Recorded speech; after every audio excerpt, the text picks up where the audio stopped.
नामदेवांच्या चरित्रामध्ये आपण काल पाहिलेलं होतं की पंतोजी नावाचे शिक्षक पाठशाळेमध्ये नामदेवांना कित्ता गिरवायला शिकवत होते. बाजेची ओळख आणि कित्ता गिरवणे हा उद्यमी व्यापारासाठी फार गरजेचा असतो हे जाणून नामदेवांना दामाजी सेठ यांनी पाठशाळेमध्ये पाठवलेलं होतं. विशेष करून नामदेव दामाजी रेळेकर या नावाने असणारा अत्यंत हुशार विद्यार्थी, परंतु त्याच्यामध्ये एक सगळ्यात भूमिका महत्वाची होती ती म्हणजे कित्ता गिरवावा आणि पुन्हा भगवंताच्या नावामध्ये तल्लीन व्हावं. अशाच पद्धतीनं चाललेलं त्यांचं नित्य नैमित्तिक कर्म आणि त्यामुळं इतर मुलांनाही भजनार आधी लागतो म्हणून पंतोजींनी दामाजी शेठ यांच्याकडे केलेली तक्रार, परंतु मुलाला कुठल्याही प्रकारचं वाईट वळण नाही, संगत वाईट नाही, अभ्यासही उत्तम आहे. मग मुलाला रागवायचं कसं आणि कोणत्या कारणानं रागवायचं याच्यासाठीच गोणाई आणि दामाजी ही सुद्धा चिंताग्रस्त होते. परंतु काय का असेना त्या भगवंताचा कृपाशीर्वाद म्हणूनच आपल्याला हे बाळ झालेलं आहे. या इच्छेनं तेही त्याला काही बोलू शकत नव्हते. असेच दिवस काही जात होते आणि नामदेवांचं चाललेलं असायचं की पाठशाळेमध्ये जायचं, कित्ता घ्यायचा, तो गिरवायचा. इतरांच्या पेक्षा अतिशय वेगानं त्यांचं हे काम चाललेलं असायचं. एका बाजूला शिक्षणही चालू झालं आणि दुसऱ्या बाजूला भगवंताची भक्ती चालू झाली. भक्तीची ओढ भगवंताच्या स्वरूपामध्ये विलीन होणं हे जरी असलं तरी बाल निरागस मनाला इतकी पोच अजून आलेली नव्हती. परंतु देवासमोर जायचं, देवासमोर हात जोडायचे, मनोमन देवाशी हितगुज करायचं, आपल्या मनात जे आहे ते भगवंताला सांगायचं आणि भगवंतानं पुन्हा यांच्यापर्यंत सांगायचं. या पद्धतीनं दोन्ही गोष्टी सतत चाललेल्या होत्या. आता हे चाललेलं असताना सुद्धा बराच वेळ नामदेव हे रावळामध्ये असायचे. अनेक वेळेला जनाला पाठवलं जायचं की बाई जा, नामदेव कुठं आहे बघून ये. गोणाईचं शब्द कानावर पडल्याबरोबर जनाला काय समजायचं की आता भोजनाची वेळ झालेली आहे आणि आईची हाक आली म्हटल्यानंतर आता नामाला शोधायला जायला लागणार. अशाच एका दिवशी आईनं हाक मारली, अगं जना, नामा अजून आला नाही, बघ कुठं आहे. जना तशीच पुढे गेली, रावळामध्ये गेली. रावळामध्ये बघितलं तर एक गृहस्थ त्या पांडुरंगाच्या मूर्तीच्या समोर हात जोडून उभा होता. अंगलंगटी पाठीमागच्या बाजूने ओळखीची वाटत होती. म्हणून जना तशीच पुढे झाली आणि जनानं विचारलं, अहो नामा बघितला का आपण? त्यावेळेला मात्र त्या व्यक्तीने पाठीमाग बघितलं. थोडीशी ती व्यक्ती हसली आणि लगेच सांगितलं, अगं नामा आता इथं होता, परंतु थोड्या वेळापूर्वीच तो पाठीमाग रुक्मिणी मंडपात गेला. जना तशीच पाठमोरी झाली आणि रुक्मिणी मंडपात जाते. रुक्मिणी मंडपात जना पोहोचली तोपर्यंत पुन्हा त्या ठिकाणी ती व्यक्ती दर्शनासाठी उभा राहिलेली आहे, रुक्मिणी मातेचं दर्शन घेण्यासाठी उभा आहे. आणि त्याच वेळेला जनाला प्रश्न पडला की जी व्यक्ती आपण पाठीमागं पांडुरंगाच्या रावळामध्ये बघितली तीच व्यक्ती पुन्हा रुक्मिणी मंडपामध्ये उभा आहे. तिला विचारलं, नामाला कुठं बघितलं का? त्यावेळेला त्या व्यक्तीने सांगितलं, आता इथं होता, परंतु एवढ्यात तो पुंडलिकाच्या मंदिराकडे गेलेला. जना तशीच पाठीमागं झाली आणि पुंडलिकाच्या मंदिराजवळ गेली. पुंडलिकाजवळ गेल्यानंतर पुन्हा बघितलं की तीच व्यक्ती आहे. त्या व्यक्तीला विचारलं, नामा कुठं बघितला का? आता दर्शनाची बारी ही पूर्वी पद्धतीनं त्या पद्धतीनं कदाचित असावी की देवाचं दर्शन घ्यावं, मग भक्ताचं दर्शन घ्यावं आणि प्रदक्षिणा करावी, अशा पद्धतीनं असेल. फारसा जनाच्या डोक्यामध्ये विचार आला नाही. परंतु पुंडलिकाच्या मंदिरामध्ये गेल्यानंतर त्या व्यक्तीने सांगितलं की आताच नामा इथून गेला आणि गोपाळपुराकडे गेलेला मी बघितलं. आणि जना त्या उन्हाच्या रथामध्ये पोटामध्ये अन्नाचा कण नाही, कारण सगळे एकत्र आल्यानंतर जेवण व्हायचं. त्याच्यामुळं रिकाम्या पोटीच जना दुपारच्या उन्हाच्या रथामध्ये अगदी पायपीट करत धावत गोपाळपुरापर्यंत जाऊन पोहोचली आणि गोपाळपुरात जाऊन बघितलं तर ती व्यक्ती तिथं दर्शन घेते आहे. तिनं पाठीमाग बघितलं, अगं नामा, आत्ताच विष्णुपदी गेलेला मी बघितलं. आता जनानं काही विचारलं नव्हतं, परंतु त्या व्यक्तीने सांगितलं की नामा, जना या विष्णुपदावर गेलेला मी बघितला. जना तशीच पाठीमागे फिरली आणि विष्णुपदाकडे गेली आणि विष्णुपदाकडे गेल्यानंतर ती व्यक्ती पुन्हा विष्णुपदावर होती. त्यावेळेला जनाला खूप राग आलेला होता. तिचे लालबुंद झालेले डोळे आणि चेहरा बघितला आणि त्या व्यक्तीनं थोडस स्मित हास्य केलं आणि अंतर्धान पावले. जनालाही कळायचं ते समजलेलं होतं आणि त्यावेळेला मात्र जना तिथून अगदी धावत पुन्हा रावळाकडे आली. मंदिरामध्ये ती पुढे चाललेली होती, रावळामध्ये गेली आणि मग मात्र बाराबंदी बांधलेली, धोतर असलेलं आणि डोक्यावर टोपी असलेली व्यक्ती पाठीमागे बघितली. आता हे निश्चित नामदेव आहेत म्हणून जना पुढे झाली आणि नामदेव म्हणते त्या व्यक्तीनं मागं बघितलं. ती व्यक्ती तिच्या समोरून पुढे गेली आणि सरळ विटेवर उभा राहिली. अरे किती छळतोयस मला तू. आता मात्र देवाचं स्वरूप एक वेळी नामदेवासारखं दिसायचं तर दुसऱ्या वेळा भगवंतासारखं दिसायचं. सगुण रूपातील भक्ती फलद्रूप येत असताना भक्ताच्या अंतकरणामध्ये ती भक्ती ओतोप्रोत ओसंडून वाहत असते. फक्त त्याच्या काही चिन्ह भगवंतानं ठेवलेली असतात. ती ज्याला ओळखता आली त्याला चमत्कार वाटत नाही आणि ज्याला ओळखता येत नाही त्याला चमत्कार वाटतात. जना ही बघत होती आणि त्याच्याकडे बघून अगदी उन्हाच्या रखामध्ये आलेली जना मूर्छा येऊन पाठीमागं कोसळते. इतक्यात नामदेवानं तिला पाठीमागून आधार दिला. अगं जना अशी का पडते आहेस. जनाने डोळे बंद केलेले होते. जनाला तशीच भुईवर झोपवली. देवासमोरचं पाणी घेतलं, जनाच्या तोंडावर शिंपडलं. पाण्याच्या शिंतोड्यानं जना जागी झाली आणि नामाला म्हणायला लागली की देवा, हा जो दिसतो ना तो फार छळ करतो. मी 3 घटकापासून तुला शोधते. आऊताई आणि आई जेवणासाठी वाट बघतात म्हणून तुला बोलवण्यासाठी आईनं पाठवलं. मी तुला 3 घटका शोधतो आहे, परंतु या मायावीनं मला मात्र फिरवलं. अगं जना, त्याचं मायावी स्वरूप एवढं तरी तुला कळलं नाही. आज तुमच्यामुळं खऱ्या अर्थानं मला सगुण रूपामध्ये भगवंत दिसले.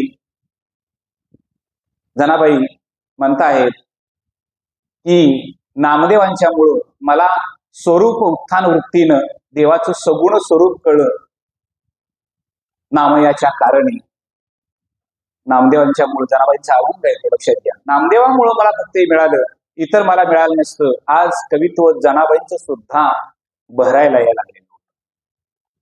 दोघांनी एकमेकाला आधार दिला आणि रावळाच्या बाहेर आले आणि घरी चालली. गोणाईनं पात्र तयार करून ठेवलेली होती. ती आऊला सांगत होती, अगं आतापर्यंत नामाला सांभाळताना नाकेनऊ आलं, आता ती जनाला लावून दिली तिला बोलवायला त्याला, तर ती सुद्धा तशीच लागली. ती सुद्धा वेळेवर येईल का नाही. एवढ्यात पाऊल वाजले आणि राजाईनं गोणाईनं सांगितलं की अगं जना, तुला तरी कळलं पाहिजे, नामा वेडा तू वेडा झालायच, पण तू तरी त्याला नीट आणायला पाहिजे होतस, तू तरी यायला पाहिजे होतस, किती वाट बघतोय मी. गोणाई सांगत होती आणि जनाच्या चेहऱ्यावर मात्र उन्हाच्या रखामध्ये फिरलेला सर्व तो प्रांत, तो भाग, त्या गल्ल्या, त्याचं सगळं विस्मरण झालेलं होतं आणि एक नवीन तेज, ज्याला भगवंताच्या दर्शनाचं तेज म्हणतो आपण, ते दर्शनाचं तेज जनाच्या चेहऱ्यावर आज आलेलं होतं. भक्तीमध्ये आपण किती भक्ती करतो याच्यापेक्षा भगवंताच्या दर्शनानं आपल्या चेहऱ्यावर काय तेज आलं हे प्रत्येकाला कळलं पाहिजे, ते समजलं पाहिजे. त्याच्यासाठी मन जनासारखं असलं पाहिजे, लक्षात घ्या. आणि दोघं आऊबाईंच्या शेजारी बसली आणि जेवण चालू झाली आणि जेवता जेवता नामानं सांगायला सुरुवात केली, अगं आई, जनावर तू रागावू नको. जशी आऊ माझी मोठी बहीण तशी माझी सावली म्हणून माझी बहीण म्हणून जना आहे. तिला रागवलंच तर मलाही दुःख होईल, तिचा काही दोष नाही.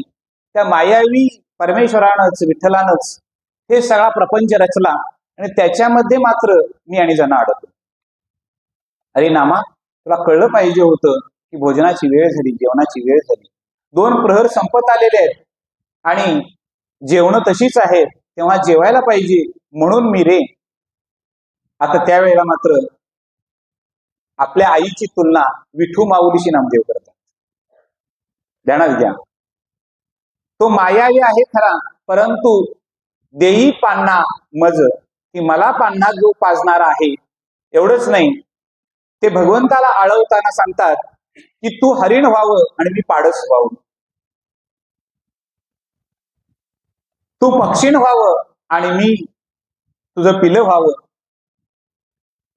एवढ्यामध्ये भूमिका जात असताना ते सगळं वर्णन सांगतायत आणि अचानकपणे नामदेवांचा हात पात्रामध्ये तसाच राहिला आणि सांगायला लागली, आई आज वेगळीच घटना घडली. जणाच्याने माझा संबंध तसा तिला दुखवण्याचा, तिला त्रास देण्याचा नव्हता, परंतु काय सांगू आई, आज देवाच्या दर्शनाला गेलो, देवाबरोबर माझं हितगुज मनोमन चाललेलं होतं आणि देवानंच मला सांगितलं, नामा आलास बरं झालं, मला जरा पाठीमागचं सुद्धा काहीतरी तुला सांगायचं होतं म्हणून तुझी वाट बघत होतो. देवा काय सांगायचंय? काही नाही, तू थोडा फेरफटका मारून येऊ. देव आले, पण ते येताना गोपाळ होऊन त्याने माझ्या हाताला धरलं आणि मी बघितलं तर मी सुद्धा माझा एक पाय सतत ओढत पुढे चाललेलं समजायला लागलं. मी त्या देवाचा, गोपाळाचा पेंद्या झालो. त्या भगवंताच्या खांद्यावर घोंगडं होतं, हातामध्ये काठी होती, मोरपीस वाऱ्यानं हलत होतं. मी त्याचं स्वरूप सगळं बघत होतो, परंतु मी पेंद्या झालो आणि भगवंत श्रीकृष्ण झाले, गोपाळ कृष्ण झाले आणि आम्ही दोघं वाळवंटाच्या दिशेनं चाललो. वाळवंट बघितलं आणि थोड्याच वेळात त्या वाळवंटाचं सुंदर असं वन तयार झालं. चंद्रभागा बघितली, पण चंद्रभागा थोड्याच वेळात यमुनेच्या रूपात प्रवाहित झाली. त्या यमुनेच्या काठाला असणाऱ्या त्या हिरव्यागार चाऱ्यामध्ये गायी चरत होत्या. गोपाळानं गायी सगळ्या हाकायला मला सांगितलं म्हणून मी 4 पावलं पुढे झालो. पाय वडत वडतच पुढे जात होतो, हातातली काठीचं टेकन माझ्या हातात होतं आणि पुढे पुढे चाललो. देव माझं हे सगळं बघत होता.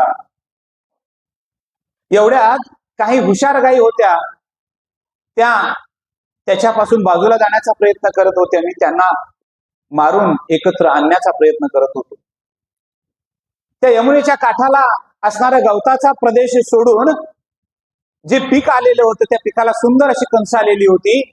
आई काय सांगायचं तुला, इतकं इतकं मोठं कणीस होतं, परंतु माझ्या सोबत असणाऱ्या काही गायी उधळल्या आणि कुंपण तोडलं आणि त्या शेतामध्ये त्याने प्रवेश केला आणि भर भर भर भर आलेलं पीक, कणसाचं पीक खायला सुरुवात केली. मी पुढे झालो आणि कुंपणाजवळ जाऊन त्या गायींना मी गोपाळ कृष्णाची आण घातली, शपथ घातली. तुम्ही जर मागे फिरला नाहीत तर तुम्हाला गोपाळ कृष्णाची शपथ आहे असं म्हटल्यानंतर त्या गायी निमूटपणे खाली आल्या आणि पुन्हा त्या वनामध्ये स्थिर झाल्या. हे सगळं गोपाळ कृष्ण बघत होते. गोपाळ कृष्णानं मला बोलवलं आणि सांगितलं, पेंद्या बघितलंस का रे, काही गायींना मारून आणावं लागतं. काही गायी अतिशय प्रामाणिकपणे त्या गवतामध्ये चरतात, खरोखर त्या सोज्वळ असतात.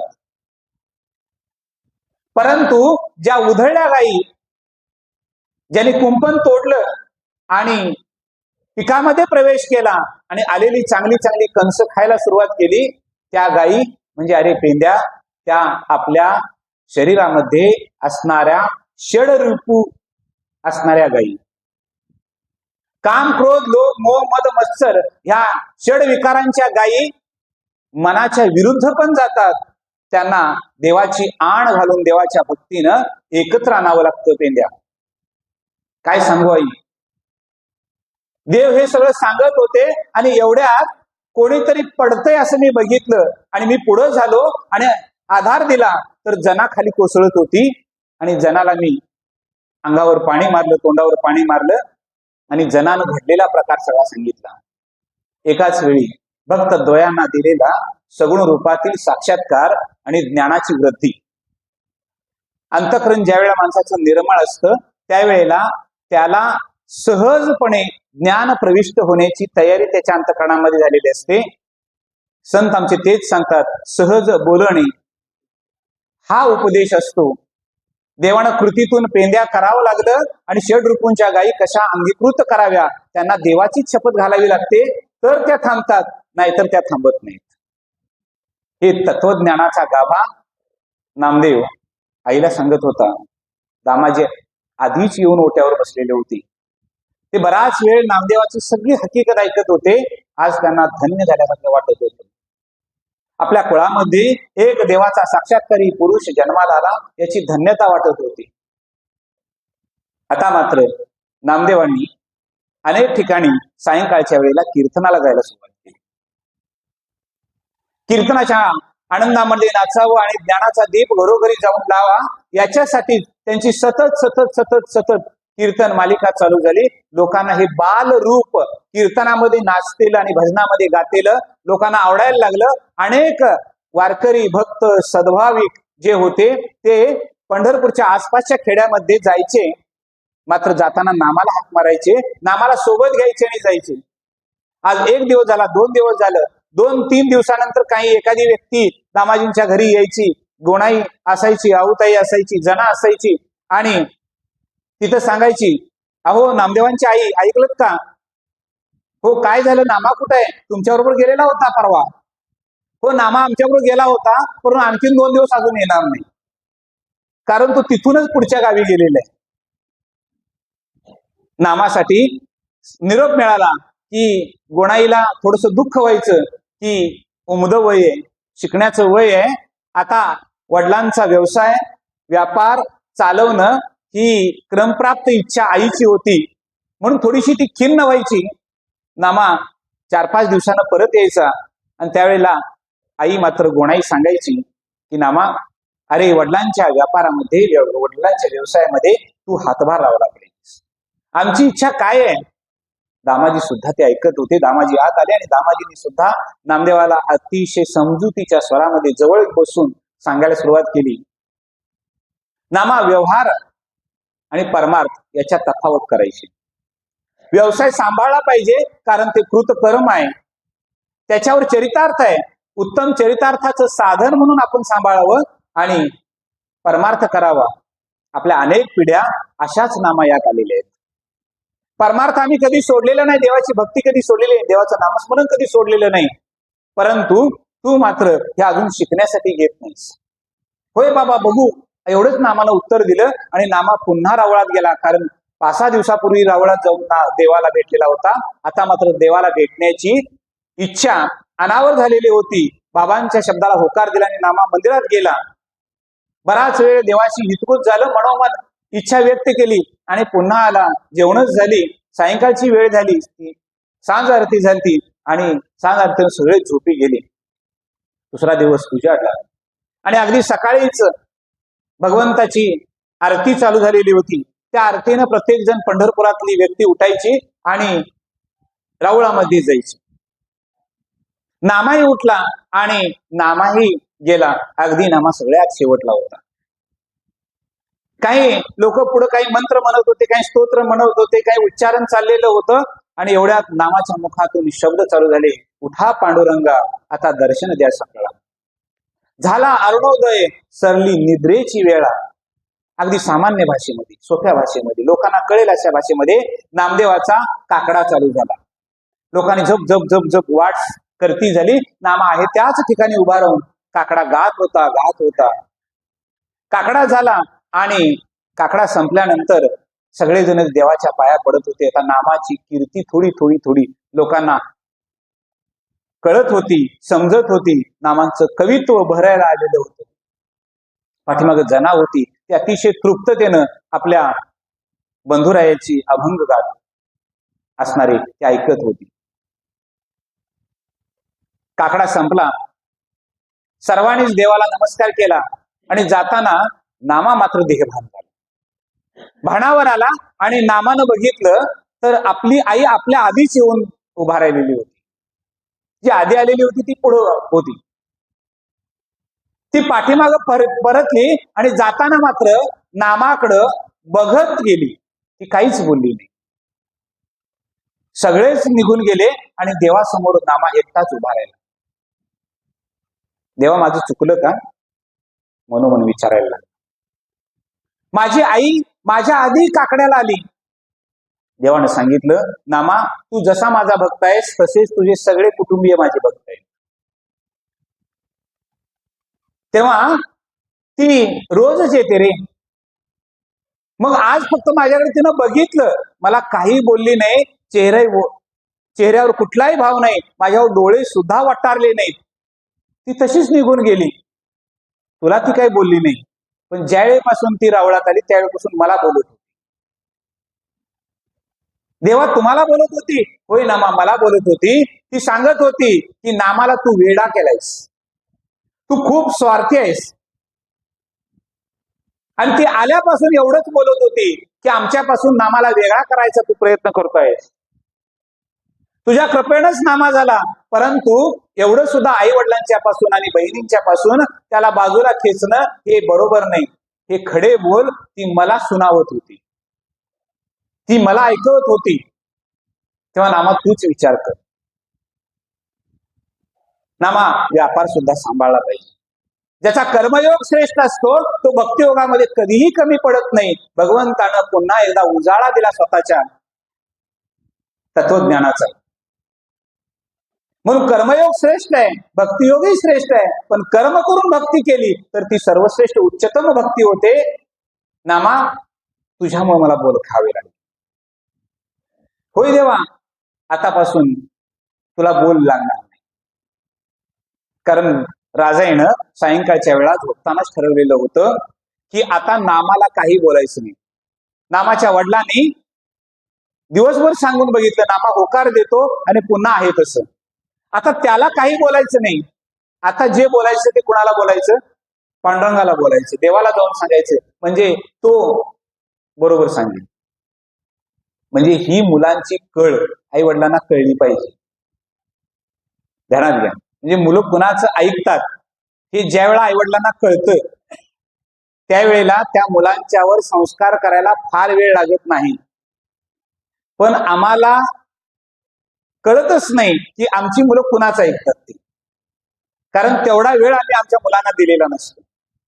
ज्या मुलाच्या तोंडात सारखं सारखं प्रेमानं नाव घेतलं जातं ना, त्या व्यक्तीकडे खरोखर तुम्ही जाऊन बघायचं, त्या व्यक्तीच ते मुलगी किंवा मुलगा असेल ते ऐकत असतात. कुठलाही कार्यक्रम असू दे, कुठल्याही एखादा पुण्यक्षेत्र असू दे, कुठलंही वाचन असू दे, कुठलाही ग्रंथ असू दे, कुठलीही चर्चा असू दे, कुठल्याही भूमिकेमध्ये ज्या वेळेला आपला मुलगा किंवा आपली मुलगी ज्या वेळेला सतत सतत त्या व्यक्तीचं नाम घेत असते, नाव घेत असते, त्या व्यक्ती न कळत त्या मुलांच्या हृदयामध्ये बसलेली असते. आता ज्याचं नाव सकाळपासून संध्याकाळपर्यंत रात्रंदिवस भगवंताचंच नाव, विठ्ठलाचंच नाव, आता ती कळ सापडलेली होती गोणाईला. तिनं ठरवलं होतं की आता नामाला बोलायचं नाही. जना करवी सांगून बघितलं, आऊ करवी सांगून बघितलं, दामाजींच्या करवी सांगून बघितलं, स्वतः विचारून बघितलं, सांगून बघितलं, आता ऐकत नाही. आता मात्र विठ्ठलांच्याकडून, भगवंताकडूनच सांगायचं. म्हणून ती आज सकाळी लवकर सगळ्यांच्या आधी गेलेली होती देवाला बोलायचं. नामा काकडा गात होता, मात्र देव नामाचा काकडा ऐकण्याऐवजी गोणाईचे शब्द ऐकत होते. नामानं घालीन लोटांगण वंदीने चरण, डोळ्यानं पाहिजे रूप तुझे. शेवटचं आलिंगन दिलं आणि देवाला सांगितलं की देवा, तुमचं मत काय? त्यांनी सांगितलं, तुझी आई जसं म्हणते तसं तू वागलास हेच माझं मत. कारण ती माऊली आणि ही विठू माऊली. होय भगवंता, आता माझ्या आईच्या मनाप्रमाणे मी वागतो. वचन दिलं आणि नामा घरी आला. आता नामा घरी आल्यानंतर थोडासा खिन्न वाटत होता. आता ते मात्र गोणाईला कळलेलं होतं की आम्ही योग्य ठिकाणी जाऊन बोललो. मात्र नामाचं चिंतन चालू होतं की आपल्यामुळं देवाला बोलू लागले, आपल्यामुळं देवाला बोलणी खावी लागली. एवढंच त्याच्या मनात सारखं सलत होतं. थोडंसं दुःख होतं की ज्यावेळा मनात येईल त्यावेळेला देवाची भेट घ्यायला रावळात जाता येत होतं. आता मात्र देवानंच वचन घेतलं होतं की आईच्या मनाप्रमाणे वागायचं. त्याच्यामुळं मंदिरात जाताना सुद्धा आता आईला विचारल्याशिवाय जाणं क्रम प्राप्त नव्हतं. आईला विचारायचं आणि मगच मंदिरात जायचं. मग मात्र तो तात्पुरता अगदी सकाळी काकड्याच्या वेळा, रात्री सायंकाळच्या तिन्ही सांजेच्या आरतीच्या वेळा, एवढ्या वेळाच नामा आता देवाच्या भेटीला जायला लागला. इतर वेळेला तो जायचा नाही. इतर वेळा तो सतत आपल्या आईजवळ आणि आपल्या वडिलांच्या जवळ असायचा. आता मात्र दामाजींनी अनेक वस्त्र आणलेली होती. त्याचे हात कसे घालायचे, ते कापायचं कसं, ते धाग्यानं शिवायचं कसं, सुईचा धागा वर दिसता कामा नये, इथपर्यंत सगळं ज्ञान हे नामा आता दामाजींच्या निरीक्षणाखाली घेत होता. आऊ गोणाई जना या स्त्रियांची काही कपडे होती ती शिवत होते आणि पुरुषांची कपडे दामाजी नामाला शिकवत होते. एकच वस्त्र, पण एकच वस्त्र कापल्यानंतर वेगवेगळे प्रकार त्याचे घडतात. नामा ते बघत होता. देवालाच तो मनोमन विचारायचा की देवा एकच कापड, पण त्याचा अंगर का, त्याचीच टोपी, त्याचंच मुंडासर, हे नाना प्रकार. एवढंच नाही तर आदिम उदीम अशा प्रकारचे कापडातील प्रकार, काही जाड कापड, काही मऊ कापड, काही रेशमी झुळझुळीत कापड. जसा कापडाचा प्रकार त्या पद्धतीने त्याचा उंची भाव आणि अधम भाव. गरीबाला परवडेल असाही भाव होता, श्रीमंताला इच्छेने त्यांच्या जगता येईल असाही भाव होता. ते नामा सगळं निहाळत होता. व्यवसाय शिकत होता, मात्र त्याच्यातलं तत्वज्ञान घेत होता. मुलांना शेती शिकवा, मुलांना ज्ञान द्या. एवढंच नाही, मुलं आपली उच्चतम कोटीचं ज्ञान प्राप्त करून घेणारी पाहिजेत. परंतु हे सगळं घेत असताना त्याच्यामध्ये जीवनाचं तत्वज्ञान शोधणारी मुलं पाहिजेत. नाहीतर अनेक ठिकाणी जर बघितलं तर मुलं जीवनाचं तत्वज्ञान न शोधता पुढं नोकरीसाठी जातात, व्यवसायासाठी जातात आणि त्यावेळी आपली मातृभूमी आणि मायभूमी ज्याला म्हणतो, आई आणि मातृभूमी, या दोघांना ते विसरून जातात. हे क्रमप्राप्त आहे का आपल्याला?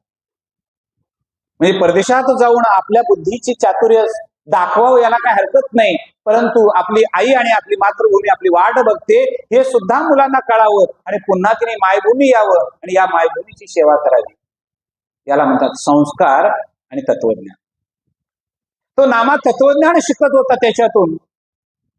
आता मात्र थोडी थोडी प्रगती आणि मनोमन रोजच्या रोज गोणायला वाटायचं, बरं झालं आपण देवाची कान उघाडणी केली.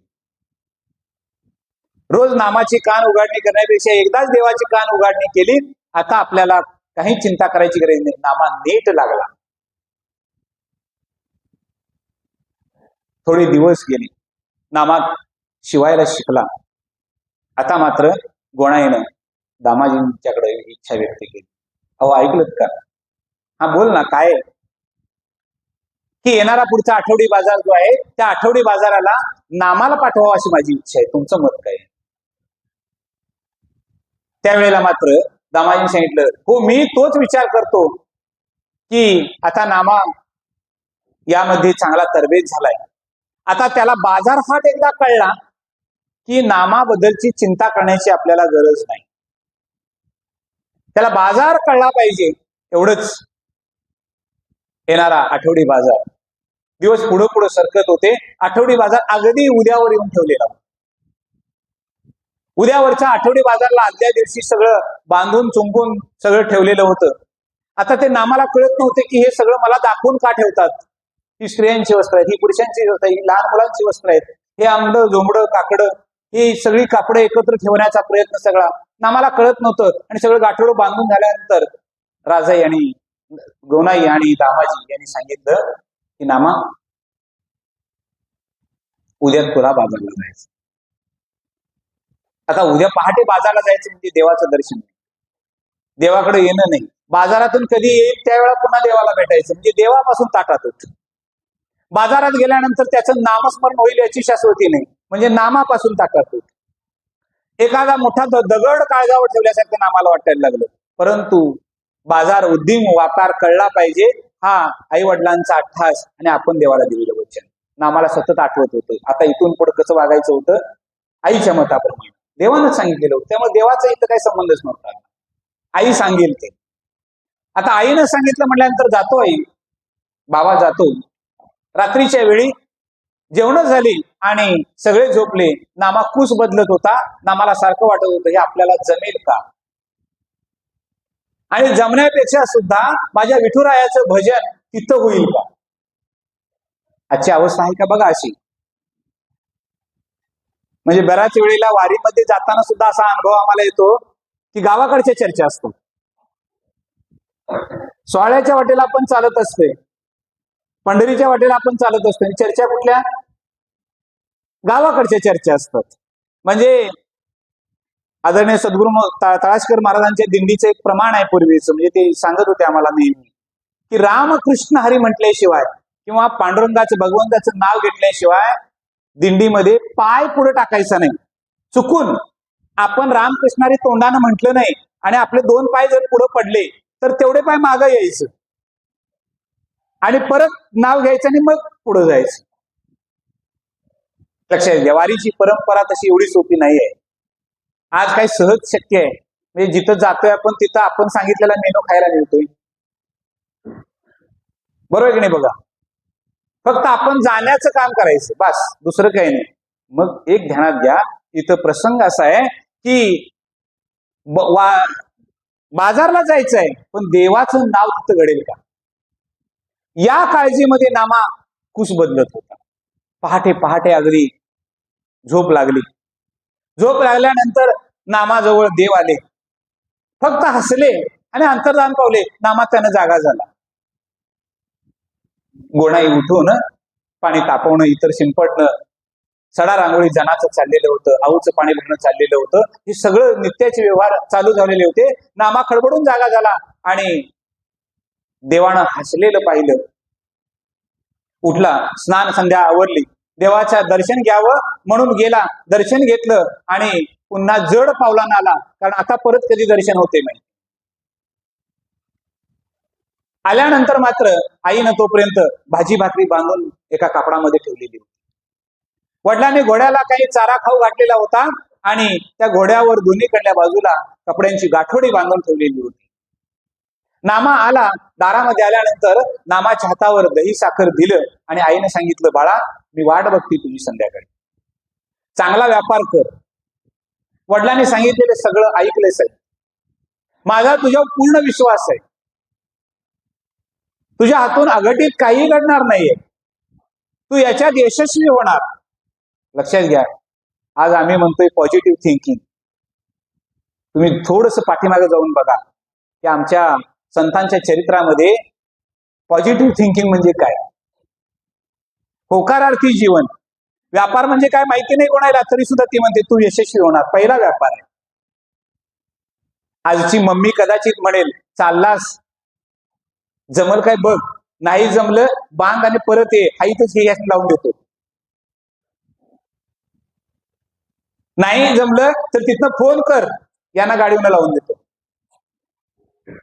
ध्यानात घ्या, म्हणजे आम्ही आमच्या पोरांना कधी शिकवलंच नाही आणि शिकवतही नाही.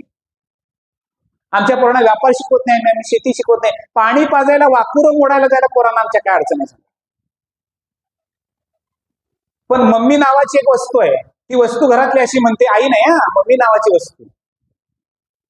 मम्मी नावाची वस्तू जी आहे ती वस्तू काय सांगते, पोराला काय जमल, त्यानं केव्हा खोरं हातात धरले, त्याला जमाय पाहिजे का नाही, या एका वाक्याखाली पोरग्याला शातच माहित नसते. बघा तुम्ही, आजची वस्तुस्थिती आहे. पण वडिलांनी सांगितलं जरा शेताकडे जाऊन वाकुरी 4 तोडून ये किंवा वाकुरी मारून ये. आजच्या पिढीला वाकुरं मारणं म्हणजे काय विचारून बघा जरा. लागवण करायच्या आधी वाकुरं मारायची असतात आणि भरणी झाल्यानंतर वाकुरी मारायची असतात. त्याला आमच्या भाषेमध्ये, आपल्या कागद तालुक्यामध्ये वाकुरं तोडणं असं म्हणतोय आपण. बघा पोरांना येते का, येत नाही. कारण इतका तो मम्मीचा बेबी लाडका असतोय की त्याला ते कष्टाचं काम नाही. तू शिकतोस शिक, अभ्यास करतोस कर, लक्षात घ्या. पण अभ्यासाबरोबर कष्टाची सवय न लावल्यामुळं आज शेती दुसऱ्याला करायला द्यावी लागत आहे. दुसऱ्याला करायला द्यायला लागते का, पोरग शिकते. लक्षात घ्या, किमान 10वी झाल्यानंतर त्या मुलाला स्वतःला लागणारं अन्न कमवता आलं पाहिजे. ते पोरगं आयुष्यात फेल होत नाही कधीच. म्हणजे आम्हीच आमच्या मुलांना कोशात ठेवायला चालू केले. कधीच फेल होत नाही ते आयुष्यात. नोकरी लागणारच त्याला. आईनं सांगायचं लागणार नोकरी, पण शेती पण कर. आई सांगते शिक. मग त्या पोरग्याला स्पेशल रूम, आता एक नवीन फॅशन आली, मुलांना काय द्यायची, स्वतंत्र अभ्यासिकेची रूम. स्वतंत्र अभ्यासिकेच्या रूम मध्ये मोबाईल. ते दरवाजा लावून घेते आणि आत काय बघते काय माहिती. सकाळी पोराला उठवाय गेले की ते 9 वाजता उठलेलं नसते. मग वडील म्हणतात काय किती वेळ झोपले बघ, जरा जाऊन उठव.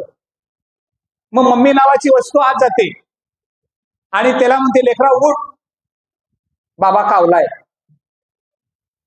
ते पोरग म्हणते रात्री 2 पर्यंत अभ्यास कराल तू. मग छाती फुगून बाहेर. पोरग माझं 2 पर्यंत रात्री अभ्यास करतो, मला कळते का नाही. तुम्ही तरी कधी केलाय काय अभ्यास असा. आता त्या 2 पर्यंत काय अभ्यास केलाय कोणाच ठाऊक. कारण रात्री 10, 10:30, 11 नंतर सगळ्या कंपन्या बंद झालेल्या असतात. बऱ्यापैकी ऑनलाईन कामं बंद झालेली असतात 11, 12 नंतर. आणि 12 नंतर नेट फुल असते. त्या पोरांना फुल नेट वापरायला येते. मग ते 2 पर्यंत काय बघते कोणाच ठाऊक. म्हणजे सगळीच मुलं अशी आहेत असं नाही अजिबात मी म्हणत. काही मुलं खरोखर प्रामाणिक आहेत. ती आपल्या आई वडिलांनी दिलेल्या संधीचं सोनं करायला बसलेली आहेत. पण काही मुलं मात्र याचा गैरफायदा सुद्धा घ्यायला लागते. काय वडिलांनी बघू नये, का समोर बसवून घेऊ नये. आज दही साखर देताना गोणाई सगळं सांगत होती की तुला जमणार, तू जा, तू शिकलेला आहेस, तुला येणार व्यापार, सगळं जमणार. आईचे शब्द कानावर पडत होते. दही साखर तोंडातून मुखात गेली आणि मुखातून घाशातून खाली उतरली. आईला नमस्कार केला, वडिलांना नमस्कार केला आणि घोड्यावर स्वार होऊन नामदेव दामाजी रेळेकर व्यापारासाठी पहिल्या दिवशी मंगळवेढ्याच्या निशाणाचा. अनेक व्यापारी पंढरपुरातील होते. त्यांच्या सोबतीनं घोडा चाललेला होता. जड अंतःकरण होतं, मन सगळं रावळात होतं. आईने सांगितलेल्या सूचना सगळ्या कानात होत्या आणि अंतःकरणामध्ये सारखं वाटत होतं एकदा व्यापार संपून कधी मागे. लोक सगळे मुरलेले होते, ते पुढं होते. हा पाठीमागं घोडा घेऊन पुढं चाललेला होता. अगदीच बाजाराचा ठिकाण जवळ आलं. कुणीतरी सांगितलं की दामाजी घोडा या झाडाखाली बांधतात. त्या बाजूला घोडा नेला, तिथं सावलीला घोडा बांधला गेला. नामदेवानं ती गाठोडी छोटी छोटी होती ती आणली. ती जागा ठरलेली होती, त्या जागेवर मांडणी करायला सुरुवात केली. मांडणी केली. स्त्रियांची वस्त्र, पुरुषांची वस्त्र, लहान मुलांची, लहान मुलींची, अंगरखा, गुंच, टोपडं, सगळं वेगळं वेगळं वेगळं वेगळं मांडलं. उन्ह थोडीशी वर आलेली होती. आता व्यापार अजून काय चालू झालेला नव्हता. इतर व्यापाऱ्यांनी कोणीतरी सांगितलं, अरे नामा भाकरी खाऊन घे, कारण बाजार भरला की पुन्हा भाकरी खायला मिळणार नाही. नामाचा अलगद हात बाजूला गेला आणि शेजारी ठेवलेल्या भाकरीच्या फडक्याला हात लागला. ते भाकरीचं फडकं उचललं आणि त्या दुकानाच्या मांडलेल्या दुकानाच्या समोरच बसून नामानं भाकरी खायला सुरुवात केली. 2 भाकरी, मध्ये बरोबर असणारी भाजी. भाकरीचा एक तुकडा मोडला आणि भाजीला लावला. भाजी बरोबर भाकरीचा तुकडा आत तोंडात घेतला. तोंडातला घास नड्यातनं आतच उतरणा झाला. तो तोंडातच फिरायला लागला. कारण घास तोंडात गेल्यापासून नामा समोर एक दृश्य बघत होता. एक 2 कुत्री त्याच्या समोर येऊन उभा राहिलेली होती. लांब लांब जिभा त्यानं काढलेल्या होत्या. उसासा टाकत होते. त्याच्या डोळ्यातील करुणेनं नामदेवांना सांगायला चालू केलेलं होतं, आम्हाला 2 दिवस खायलाच काय मिळालेलं नाही, आम्ही उपाशी आहोत. किमान आपण रात्री जेवलो, येताना दह्याची कवडी हातावर आईने ठेवली, तेवढं तरी आपल्या पोटात गेलेलं. पण त्या डोळ्यातील करुणा सांगत होत्या त्या पद्धतीनं नामदेवानं तो तोंडातला घास कसा तरी आत नरड्यात दाबला आणि भाकरी फडक्यावरची उचलली आणि तसेच गेले आणि एका दगडावर दोन्ही बाजूला 2 भाकरी ठेवल्या आणि पुन्हा मागं आले. मागं येऊन बघतात पाठीमागं, तर त्या दोन्ही भाकरी त्या 2 कुत्र्यांनी फस्त करून टाकलेल्या. मातीचा लोटा शेजारी होता पाण्याचा. त्या लोट्यातील पाणी घेतलं आणि नामदेव बघत होते बाजारपेठ हळूहळू हळूहळू आता भरायला चालू झालेली होती. काही लोहार मंडळी होती, त्यांनी लोखंडाचं साहित्य पुन्हा आणून ठेवलेलं होतं. काही कुंभार होते, त्यांनी गाडगी मडकी आणून ठेवलेली होती. काही चांभार होते, त्यांनी चपला लावायचं काम चालू केलेलं होतं. बाजार बघत होते आणि मनामध्ये नामदेवाचा एकच प्रश्न होता, अरे किती हा व्यापार मोठा. माणसाला काय काय म्हणून लागत नाही, जे जे माणसाला लागतं ते ते सगळ्या बाजारात मिळतं. देवानच बाजार निर्माण केला आणि स्वतः नामा निराळा राहिला. मग पुन्हा त्याची नजर आपल्या वस्त्रांच्याकडे गेली आणि बघायला लागले. काही माणसं बाजारातून जात होती, ती निहाळत होती. अत्यंत गरीब असणारी माणसं ही नेत्रसुख घेत होती, कारण त्यांच्याकडे पैसा नव्हता. काही मध्यमवर्गीय होते, ते दर विचारायचे आणि पुन्हा खिशामध्ये हात घालून किती मोहरा आहेत बघायचे आणि पुन्हा पुढे जायचे. काही श्रीमंत होते, ते जे जे मनाला येईल ते ते सगळं घ्यायचे आणि पुढे जायचे. नामा बाजाराकडे सगळं बघत होते. काही मातीची खेळणी होती, काही साखरेची खेळणी होती. ज्याला जे जे पाहिजे ते तो घ्यायचा आणि पुढे जायचा. काही कुटुंबाच्या कुटुंब बाजार करण्यासाठी यायचे, काही एक दोन व्यक्ती यायचे बाजार करण्यासाठी. ज्याला हवं ते हाताने उचलून घ्यावं, पैका द्यावा आणि पुढे जावं, असा व्यापार उदीम बाजार मंगळवेढ्यामध्ये चालू झाला. हळूहळू बाजार वाढायला लागला. नामदेव स्वतःच्या चिंतनामध्ये मग्न झाला.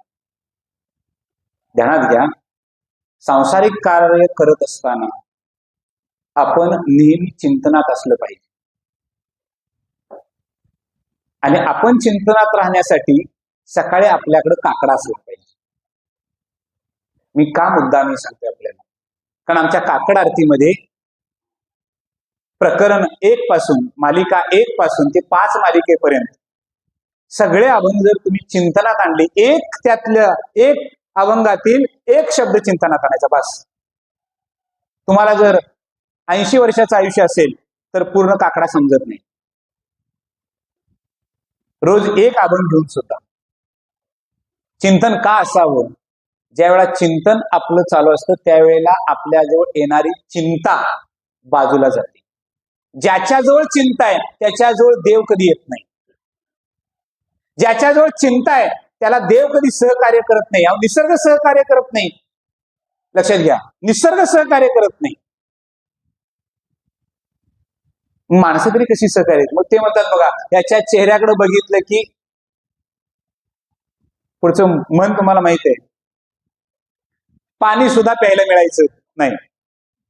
याचा अर्थ चिंताग्रस्त नेहमी चेहरा, नेहमी चिंताग्रस्त. काहीतरी आता होणार आहे, सुनामी येणार आहे आणि सगळं लयाला जाणार आहे. जाऊ दे जायचं त्यावेळेला. तुझी वेळ आल्यावर तरी कोण थांबवणार आहे काय तुला. दुसऱ्याची माप काढता आयुष्यावर गेलेली असतात. चिंतनामध्ये वेळ म्हणून काळ सारा चिंतने, एकांतवास गंगा स्नाने, देवाच्या पूजने, प्रदक्षिणा तुळशीच्या, युक्त आहार विहार निद्रा बहुभाषण, नेम इंद्रियाशी सार. इंद्रियांना नियमामध्ये असलं पाहिजे. मन हे शास्त्रकाराने इंद्रिय मानलेलं आहे. ध्यानात घ्या, पंच ज्ञानेंद्रिय, पंच कर्मेंद्रिय, पंच प्राण आणि मन, या मनाला सुद्धा इंद्रिय म्हणतात. त्याला सुद्धा कामात ठेवलं पाहिजे. त्याचं काम काय? चिंतन. त्याला सतत चिंतनात, नामा सतत चिंतनात, देवाचं चिंतन नाही. एवढ्यात एक समोर काठी टिकत आलेला वृद्ध ग्रस्त बैठा, जख्ख म्हातारा झाला. पायापासून न्याहाळायला सुरुवात केली. काळवंडलेले पाय, अगदी पिंढऱ्या जाग्यावर नव्हत्याच, फक्त हाडच शिल्लक राहिलेली. मांडीची हाडं, पायाची हाडं, पोट अगदी आत जाऊन दिंडीला जाऊन पोचलेलं होतं. सगळ्या अंगावर सुरकुत्या, रंग काळा असल्यामुळे सगळ्याच सुरकुत्या काळ्या दिसत होत्या. गळ्याला असणार चमडं खाली लोळत होतं. हनुवटी कुठेतरी टोकदार दिसायला लागलेली होती. गाल पाड आत गेलेली होती. डोळे आत कवटीला जाऊन टेकलेले होते. जख्ख असणारा म्हातारा, केस भुंगा वाढलेला होता. तो अगदी किलकिल त्या डोळ्यानं बघत होता. अंगावर फक्त लंगुट्याशिवाय दुसरं काहीच नव्हतं.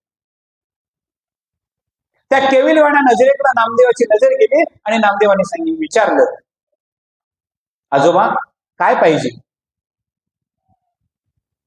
आजोबाने सांगितलं, नामा मला सगळंच पाहिजे, काय बी नग. आजोबा असं का बोलता? मला सगळंच पाहिजे आणि काय बी नग असं का? तुम्हाला जे जे पाहिजे ते घ्या, तुम्हाला काय पाहिजे ते देऊ. त्यावेळेला सांगितलं. आजोबा म्हणतात, अरे घेऊन गेलो असतो पण पैका नाही, तुला देण्यासाठी लुका नाही, काय करू? काही हरकत नाही. नामा उठला, पडदिशी धोत्राचं एक पान उचललं, एक मुंडास उचललं, एक टोपडं उचललं आणि ते सगळंच्या सगळं गुंडाळी करून त्या आजोबांच्या हातात दिले. आजोबाने थरथरचा हात पुढे केला आणि सांगितलं, बाळा यातलं मला काहीच नाही. आजोबा मी देतो तुम्हाला, कारण तुमच्यासारख्या वयोवृद्धानं असं उघडं फिरणं बरोबर दिसत नाही. तेव्हा हे घेऊन जा, नको पैसा मला. बाळा हे मी नेलं असतं, परंतु घरामध्ये माझी म्हातारी आहे, लुगडाला 17 गाठी घातल्यात, एकच लुगडं नसतं. पोरगा अंतरुणाला खिळून आहे, तो कायमच आजारी आहे. सून आहे, तिला पोरग्याच्या सेवेमुळे बाहेर कामाला जाता येत नाही, मला आज काम जमत. 2 नातवंड आहेत, ती उघडी वागडीच आहेत, त्यांना तर कपडाच नाही. आणि हे मी न्यावं आणि याची श्रीमंती मी भोगावी, त्या कुटुंबाचं मी काय करू? नामा तसाच पुढे झाला आणि सांगितलं की किमान कुटुंबाचं कर्तृत्व तुमच्या जवळ आहे, एवढं मला कळलं, बास झालं. तुम्ही घरी जा, सगळ्यांना घेऊन या, सगळ्यांच्यासाठी मी वस्त्र देतो. तो गृहस्थ घरी गेला आणि त्या आजोबांनी येताना सगळ्यांना घेऊन आले. सगळ्यांना जे जे बसेल, जसं जसं असेल त्या त्या पद्धतीनं नामदेवानं एक एक वस्त्र उचललं आणि सगळ्यांना देऊ केलं. म्हातारी पुढे सरसावली, लुगडं हातात घेतलं आणि नामदेवाजवळ पुढे जाऊन नामदेवाच्या दोन्ही गालावर हात फिरवले आणि आपल्या कपाळी घेतले आणि मस्तकाच्या दोन्ही बाजूला कांसीला जवळ तिनं बोट नेली आणि कडकड कडकड कडकड बोट वाजवली आणि सांगितली, लेकरा लय मोठा होशील र, विठ्ठलच आम्हाला आज भेटला बघ. नामदेवाला खिन्नता वाटायला लागली, कारण आशीर्वाद मिळावा देणारे हात होते, घेणारे हात होते. ती मंडळी सगळी आपल्या वस्तीमध्ये गेली आणि वस्तीमध्ये हा हा म्हणता लोकांना कळलं की असा एक मुलगा आहे, असा एक येऊन बसलेला आहे दामाजीचा मुलगा, त्याच्याकडून सगळंच मिळतं, पैका नसला तरी चालतो. मग आपल्याला माहित आहे, जिथं फुकट तिथं ही प्रवृत्ती पूर्वी होती, आज आहे का नाही सांगा? म्हणजे लाडकी बहीण सकाळी घरात चहा प्यायच्या आधी जाऊन नंबराला उभा राहायचं. नंबराला किती वाजता जायचं? चहा प्यायच्या आधी. आपणही चहा प्यायचं नाही, कारण कालच्या दिवशी नंबराला उभारून आपण मागे आलेला असतो. आज सगळ्यांच्या आधी जायला बघितलं तर आपला नंबर 100वा असतोय, म्हणजे ती कवा येऊन बसलेली असतात बघा पुढची. ध्यानात घ्या. आणि इथं लोक म्हणतात तुम्हाला 300 रुपये हजेरी देतो दिवसाला. सकाळचा चहा नाश्ता, दुपारचं जेवण, त्याच्यानंतर 4 वाजता चहा, आणि इच्छा झाली तर तुम्हाला संध्याकाळचं पण आम्ही जेवण देतो, आणि वरनं 300 रुपये. किती? वरनं 300 रुपये. तुम्हाला जमेल असं काम करा. महिन्याचे किती दिवस? 30 गुणिले 300 कितीचे रुपये? किती? आणि पहाटे 3ला जाऊन किती रुपये? काय आम्ही करायला लागलो लक्षात घ्या, काय करतोय लक्षात घ्या, की घ्यावं स्वीकारावं काय हरकत नाही, परंतु ते स्वीकारताना कष्टाची सवय शरीराला लावा. कष्टाची सवय जर शरीराला लागली तर ती पुढच्या पिढीमध्ये संक्रमित होतं. ध्यानात घ्या. कारण जो कष्टातून मिळालेला पैसा असतो तो खर्च करण्यासाठी विचार करावाच लागतो, आणि सहज जाता जाता मिळालेला पैसा असतो तो खर्च करण्यासाठी फारसा विचार करावा लागत नाही, किंवा फारसा म्हणण्यापेक्षा विचारच करावा लागत नाही. ध्यानात घ्या. आता मात्र सगळी आळीच नामदेवा पुढे येऊन उभा राहिलेली होती. ज्यांना ज्यांना शक्य आहे त्यांना त्यांना सगळं दिलं आणि वरचं कापड जे होतं ते झाडलं, दोऱ्याला बांधलं गेलं आणि नामदेवानं दुपारच्या वेळीच घोड्याला रिकामं केलं. घोड्यावर बसला, टाच मारली आणि पंढरपूरच्या दिशेनं घोडा वेगानं धावायला लागला. अगदी मध्ये फक्त ओढ्याच्या काठी घोड्याला पाणी पिण्यासाठी थांबवला घोडा. त्याच्यानंतर पुन्हा घोड्यावर स्वार झाला आणि रावळाच्या दिशेनं तिने सांज झालेली होती पंढरपुरापर्यंत पोहोचेपर्यंत. तिने सांजेच्या वेळेला रावळाच्या दारामध्ये, मंदिराच्या दारामध्ये घोडा उभा केला. नामदेव खाली उतरले आणि घोडा पुढे गेला. घोडा सरळ गेला, तो आपल्याच घरात गेला. फार महत्वाचा शब्द आहे, लक्षात ठेवा. प्राणी हे कधीही आपलं घर चुकत नाहीत, फक्त मनुष्य प्राणी सोडून. बऱ्याच वेळेला आम्हालाही कळत नाही आमचं घर लावून पुढे जाते, पुलाजवळ गाडी परत पाठीमागे वळवते आणि मग जाते. कुठली तंद्री लागलेली असती काय कळत नाही. म्हणजे माझं उदाहरण मी देतो, दुसऱ्याची कशाला सांगा. तुम्ही म्हणाल इथे काय माप काढली आमची. ध्यानात घ्या, कुठली तरी तंद्री असली तर मुरगुडच्या पुलावर यायची आणि तिथनं गाडी वळवायची आणि मग कराड जायचं. पण आजपर्यंत मी इतके दिवस बघतो आहे, कळतंय त्यावेळेपासून आमच्या आश्रमाच्या दारावरून जाणाऱ्या बैलगाड्या उसाच्या भरलेल्या, त्याच्यामध्ये पहाटेच्या वेळी आमचे गाडीवान झोपलेले असतात. मग काही शिंदेवाडीचे असतील, एमकेचे असतील, सुरुपीचे इकडे ज्या गाड्या असतात त्या गाडीवान झोपलेले असतात. पण बैल कधीही आपला रस्ता चुकवत नाहीत, आपलं घर चुकवत नाहीत. लक्षात घ्या, घोड्यानं आपलं घर चुकवलं नाही. तो वाड्यात गेला आणि आपल्या जागी जाऊन थांबला. हे फार महत्वाचं आहे. तिथं जाऊन आपल्या जागी थांबला.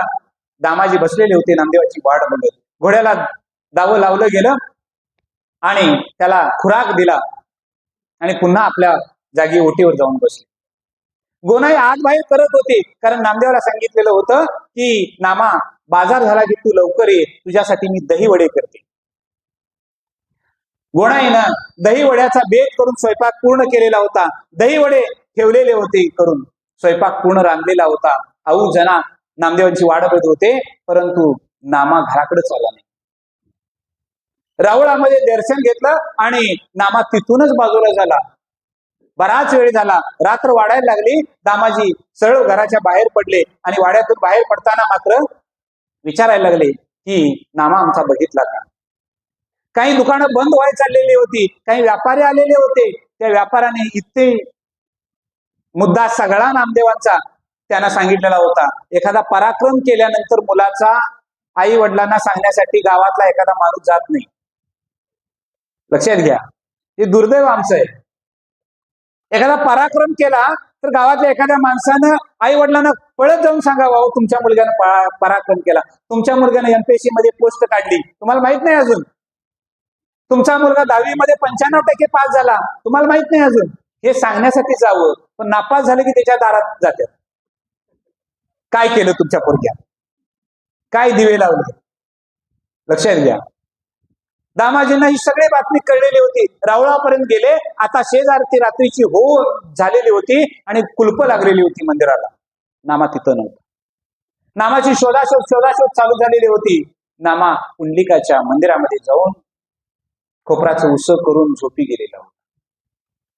रात्र वाढायला लागली. पात्र केलेली होती, परंतु पात्र कोणच खात नव्हते. दामाजी वाड्यामध्ये आले. गोणाईनं पुढून विचारलं, अहो नामा भेटला का. नाही, नामा भेटला नाही, पण नामाबद्दलचं सगळं मिळालं ऐकायला. तुम्ही काय बोलू नका. गोणाईनं अगदी भरल्या स्वरानं सांगितलं. गोणाईच्या डोळ्यातून पाणी यायला लागलं. जनाला रडायला लागली. अहो रडायला लागली. दामाजी सुद्धा खिन्न झालेले होते. मध्यरात्र आली तरी नामा अजून घराकडे आला नाही. पात्र तशीच उचलली आणि आऊताईनं गोठ्यामध्ये नेऊन जनावरांच्या पुढ्यात पात्र टाकली. रात्र तशीच गेली. कोणीच झोपलेलं नव्हतं. दुसरा दिवस उजाडला. सकाळच्या वेळीच काकड आरती चालू झाली. किमान आता तरी काकड आरतीला नामा असेल म्हणून बघण्यासाठी जना पुढे झाली. तर त्या लोकांच्या मध्ये निहाळत असताना नामा कुठंच नव्हता. पुन्हा जना पाठीमागे झाली आणि नदीकडे गेली आणि चंद्रभागेमध्ये गेल्यानंतर ज्या वेळेला पुंडलिकाच्या मंदिरात गेली त्यावेळेला नामांना झोप लागलेली बघितली. जाऊन हलवलं.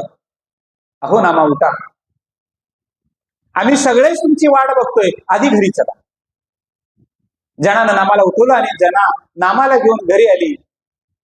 अगदी घरी आल्यानंतर सगळ्यांना आनंद झाला आणि लगेच कोणाला सांगितलं, अगं आऊ सांजा घे, आज गोड सांजा करू आणि सगळ्यांना दे. आऊला काही कळलं नाही. आऊ म्हणजे आज सांजा कशासाठी? अगं ज्याच्या वेडामुळं आपल्याला नामा मिळाला त्याला पहिल्यांदा गोड सांजा देते, म्हणजे देवासाठी मी सांजा करते. सांजा केला गेला, नैवेद्य दाखवला, सगळ्यांनीच सांजा खाला आणि गोणाईनं नामाला जवळ घेतलं आणि गोणाई सांगायला लागली, बाळा जे झालं ते होऊन गेलं, काही त्याची चिंता करू नको. दामाजीने सांगायला सुरुवात केली, काही चिंता करू नको. दुसरा दिवस उजाडलेला होता आणि सांत्वनाच्या स्वरामध्ये झालेला सर्व वृत्तांत नामदेव आपल्या वडिलांना, आईला, आऊला आणि जनाबाईला इति वृत्तांत सांगायला सुरुवात केली. आणि इति वृत्तांत सांगत असताना एक पगडी घातलेला, बाराबंदी बांधलेला, गळ्यामध्ये शाल असणारा आणि पायजमा धोतर असलेला एक ग्रस्त वाड्याजवळ आला आणि त्याने विचारलं, अहो दामाजी शेठ यांचा वाडा हाच का? कुंडलिक वरदारी विठ्ठल श्री ज्ञानदेव. आता विश्वास